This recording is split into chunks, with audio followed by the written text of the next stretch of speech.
Saudi আরবের বিরুদ্ধে সরাসরি নৌ অবরোধের ঘোষণা দিয়েছে ইয়েমেনের সশস্ত্র যোদ্ধারা। মূলত গেল সপ্তাহে ইয়েমেনের সানা আন্তর্জাতিক বিমানবন্দরে সৌদি জোটের হামলার প্রতিক্রিয়ায় এই কঠোর সিদ্ধান্ত নেয় ইরান সমর্থিত এই গোষ্ঠীটি।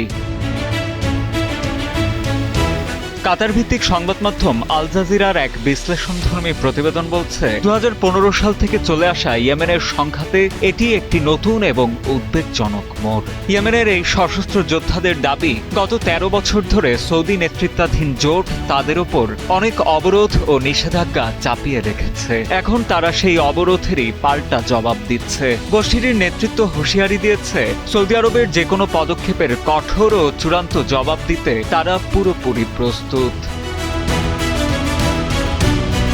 এই পরিস্থিতি নতুন করে বিশ্ববাজারে জ্বালানি নিরাপত্তা নিয়ে আতঙ্ক তৈরি করেছে। বাব এল মানদেব প্রণালী, যা বৈশ্বিক তেল ও পণ্য পরিবহনের অন্যতম প্রধান রুট, সেখানে এই নতুন উত্তেজনা বড় ধরনের প্রভাব ফেলতে পারে। কারণ এর আগেই হরমুজ প্রণালী বন্ধ থাকায় বিশ্ববাজারে জ্বালানি সরবরাহ এমনিতেই চাপে ছিল। উল্লেখ্য, 2024 সালে বাব এল মানদেব প্রণালী দিয়ে প্রতিদিন প্রায় 7 মিলিয়ন ব্যারেল তেল ও পেট্রোলিয়াম পণ্য পারাপার হয়েছে, যা বিশ্বের মোট উৎপাদনের বড় একটি অংশ।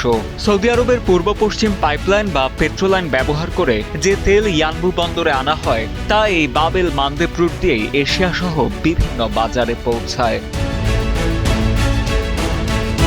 বিশ্লেষকদের মতে, বর্তমানে এই অবরোধ ঘোষণার প্রভাব কতটুকু দীর্ঘস্থায়ী হবে কিংবা লোহিত সাগরে আন্তর্জাতিক বাণিজ্যিক জাহাজ চলাচলে এটি নতুন করে কোনো হুমকি তৈরি করবে কিনা তা নিয়ে এখনো নিশ্চিত হওয়া যায়নি। তবে মধ্যপ্রাচ্যের চলমান এই অস্থিরতা যে বিশ্ব অর্থনীতিতে বড় ধরনের ঝুঁকি তৈরি করেছে তা বেশ স্পষ্ট বলেই মনে করছেন বিশ্লেষকেরা।